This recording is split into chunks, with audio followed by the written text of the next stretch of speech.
Hello, fellow crafters and paper artisans. It's Chandra with Stockton Stuff. Today for Handmade Hump Day, we are going to make this cute little gift bag. It's gift bag season. So I am just trying my hand at lots of different gift bags. This one was pretty easy to make.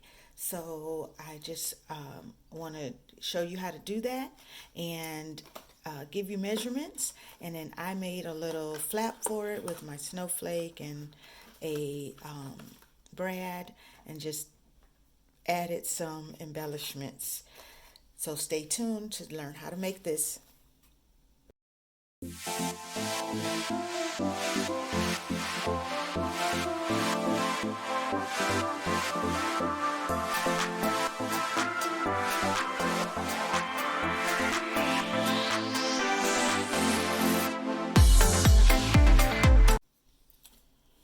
All right, this paper is Recollections. It is cut down to 8.5 by 11, and I scored on, just to save time, I scored on the long side at 3/4, 4.5, 6.5, and 10.25, so that you end up with two skinnies on the end.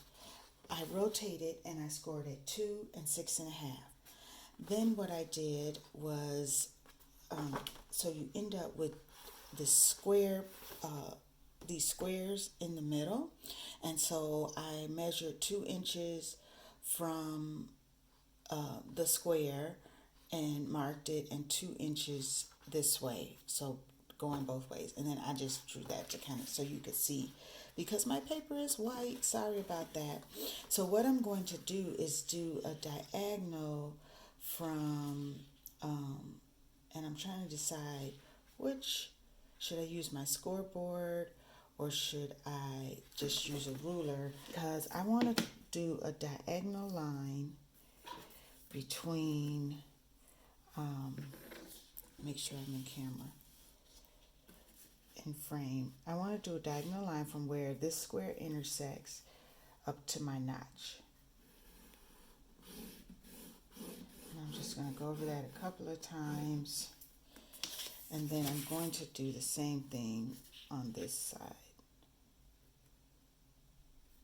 Bad part about doing it this way is making sure that you got it even, consistent on both sides. All right, so now I have a score here, here, here. So I kind of got this triangle thing going on.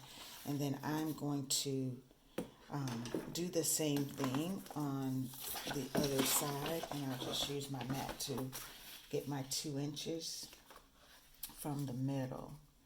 So let's see, how did I do that? I think I put my line here, and then I marked 2 inches there, and then I can go 2 to 4 here. All right, so then I'm going to do that same thing and do my scoring. All right, I'm just getting all my folds started on my bag here. I'm not even using my bone folder to burnish, because I'm just really wanting to get them going here, because I got to do some other folds on these scores that I made here. And so now I got my folds and my burnish and my little scoring in there. And so what I'm going to do is, with this little triangle here, I'm going to pinch it in, because it's going to fold in. Make sure that you fold even on your diagonals, and make sure you have them creased in, and you're going to bring, kind of do a pinch and bring the triangles in. And I'm going to just ignore my little rip piece, because I think it's going to turn out okay. So you bring those triangles in like this. So you're going to end up with a look that's kind of like a little folded, it almost reminds me of like a tissue holder. And then I kind of fold these back a little bit to make sure they kind of give the flap. And then this is going to pull up, and there is your little bag. And, it can make a nice little treat bag for this season. So I just wanted to share that quick one with you. This is an old, something I had from probably 10 years ago in my Pinterest board. When I was thinking about what I was going to make today, I just went back to some oldies but goodies, and have a great day.